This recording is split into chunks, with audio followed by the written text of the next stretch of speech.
Do you like history? Yes. Do you like deck building? Yes. Do you hate playing with other people? What? This is Imperium Horizons. This is the review for the board game Imperium Horizons, the good and bad about it. But in this video you will know should you visit these horizons. We have 6 historical questions that we will answer in this video, but before we do that, Janis, what is this all fuss about? Where do I begin? Each of us will be playing a different civilization that has its own unique deck of cards and abilities. All of those civilizations are fighting for victory points. And the game will end once one of the certain piles will run out, at which point you will count victory points. Unless there is one specific pile, which is like bad cards, unrest cards. If that pile runs out, who has the least amount of unrest cards wins. It's the end of the world, there's too many riots, too much unrest, but just one of you will have a bit less. It's a very good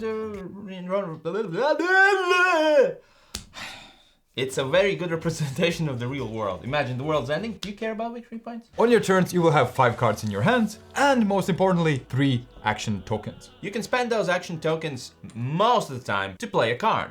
You will play a card, do what it says, and then discard that card. Unless the card has an infinity symbol, then that card will stay in front of you until it is either removed by an effect or the game ends. And also, you have these exhaust tokens. You can use those on certain cards that let you do that to get an extra effect. So if you are playing really efficiently, you can do almost 8 or even more actions if you're super sneaky. These cards that you play will buy you new cards. They will get you resources. Give cards to other players. They let you get cards from special decks that you wouldn't be able to do otherwise. There's so many things those cards let you do. It's all in the cards. And with all that said, each of those factions can break any of those rules we just mentioned. Some civilizations will totally ignore some parts of the game. They will ignore the glory deck that gives you the most amount of points. Or some will super spread the unrest around, trying to end the game that way. And each of those decks will also be this unique puzzle with different cards, different sets that you will need to solve. There's a bunch more stuff to talk about here. We're just gonna continue the video and then talk about all of those things, the good and the bad. First question is, who will you get this for? 3, 2, 1.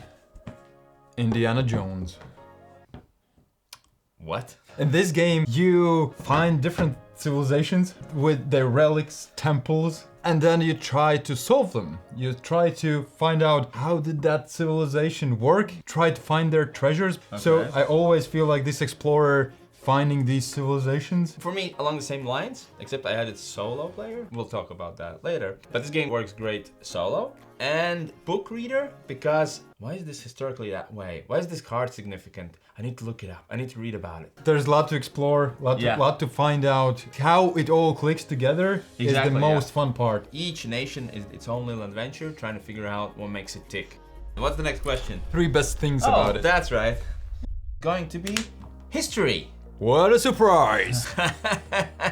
You mean the cultist deck and the Martian deck? Yes. Deck? Hey, it's there if you want to. But generally, each of the faction civilizations that are here are based on something that existed historically or still exists. They've tried to make them as close to what it was or how it worked or functioned, on what were their goals, etc., as it was in real life. I always play it and I'm like, oh, I wonder, why is there such an emphasis on masks when playing Mayans? And then you look it up. Yeah, that was a huge part of their culture. So my third best thing is unrest. Unrests are basically cards that ruin your deck, and you will get them. First of all, other players will screw with you and put it into your deck. Whenever you buy cards, you most likely will get unrest in your deck. And usually in deck building games, these cards freaking suck. Get it out of here as quick as possible. But here, especially some factions, use them. They can give you victory points. There are cards which kind of eat them and then spit out resources and do stuff. And also the triggering the end with these is super fun. It's always in the back of your minds. Please don't run out. I know I have the most of them. It's super fun how to make this mechanism that I usually really don't enjoy, make it useful, interesting, super fun. I really like them. Deck building. Every time you need to reshuffle your deck, you will take one of the cards from your nation deck and put it into your discard pile and then reshuffle it. There are some good cards, some bad cards, but that's how you kind of get new cards into your deck. Because every time you reshuffle and go through these, you will ascend into an empire, which gives you options to play more powerful cards. So when you buy cards, they go into your hand directly, so you could play them. You don't have to discard all your cards at the end of your turn. You can leave some. Never was there a turn where I thought something's obvious. Nothing is obvious. Not a single card play for me felt like, oh, now I have to play this card. Develop? So I usually play the games with like a gamer group that's already used to deck building, okay, worker placement, all that. We've seen it all before. So I always look in their eyes for spark when I mention something new or fresh. How you develop in this game. Meaning when you run out of the cards, you add one of your nation cards, the new powerful, most likely card, and add it to your deck. It's super fun. It's an interesting way, which doesn't necessarily mean you will get the most points. Sometimes you will get more points here from the glory deck. But it's super fun, super unique, and super interesting way how you play it. Best thing about this game are the engaging puzzles. Each deck is a different puzzle. You have to figure out all the moving pieces, okay? So this card interacts with those cards. Oh, okay, and they care about those types of cards. Because if they have those cards, they can use these cards to get points that way. Aha, interesting. And then you try to figure out how to use it more effectively. Trying to figure out a new faction or the same faction again is just, well, I can't tell you how great it is yet. Factions. There's no question about it. The most interesting part, the most unique part are all the decks. Everything that you just mentioned. You just learn each time you play the game, and there's 14 different sets in this one. Each of them unique and interesting, and wow. Yeah. It's amazing. But there might be some things why this game might not be for some people. This is one of those card games that uses so many terms and names for essentially the same thing that it's very confusing at the beginning. You can take a card. You can gain a card. You can acquire a card and break through for a card. There are slight differences. They do work differently. And it is slightly confusing at first. And you have to look up things constantly. This is a very complex game, I'm gonna say. It's a gamer's game through and through. So I'll just have one, but I posted it on a big one because it's big. And I called it Amusement Park. Amusement Park is great. What do you mean? Is it? It's super great when it's fun. But when it's not your turn and you wait there in lines for hours sometimes, then all the joy goes out from you. There's tons of downtime in this game, tons. But your turns, when your turn comes, it's like riding a roller coaster. You're like, let's go. Freaking cool to get those combos. And then you look up a bit and everybody's there like, nobody cares what you are doing, and nobody can follow along. Yeah, even if you wanted to care, you're just like, what? You know, I'm not gonna ask, it's gonna take even longer. Whatever, do your thing, and then I'll do my thing. There's tons of downtime, and it feels for me like an amusement park. Going in those roller coasters and then waiting an hour or two in line to get to the next one. So multiplayer for me is something that I struggle with. What are we saying? That this is pretty much a solo game? Guess we are. Guess we are. You could play with 3 players, but you have to go into this in the mindset. It's his turn, so we can talk about life. Well, just like going to an amusement park where you're waiting in line, you'll talk about stuff. I don't have much else to say. The terms, sure. But this is by far the biggest issue. That's true, yeah. The best way to share this experience would be if I have a set, you have a set. Yeah. You know, let's bring each our own sets and just play and try to see who does best. I legit would consider that. How long's the honeymoon? 3, 2, 1.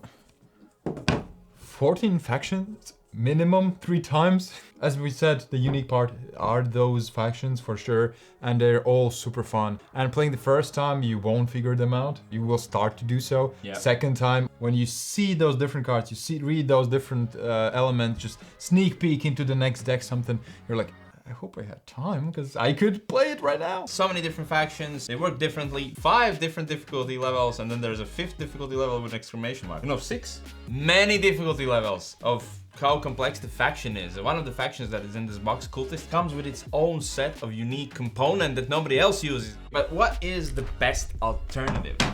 3, 2, 1, Terraforming Mars.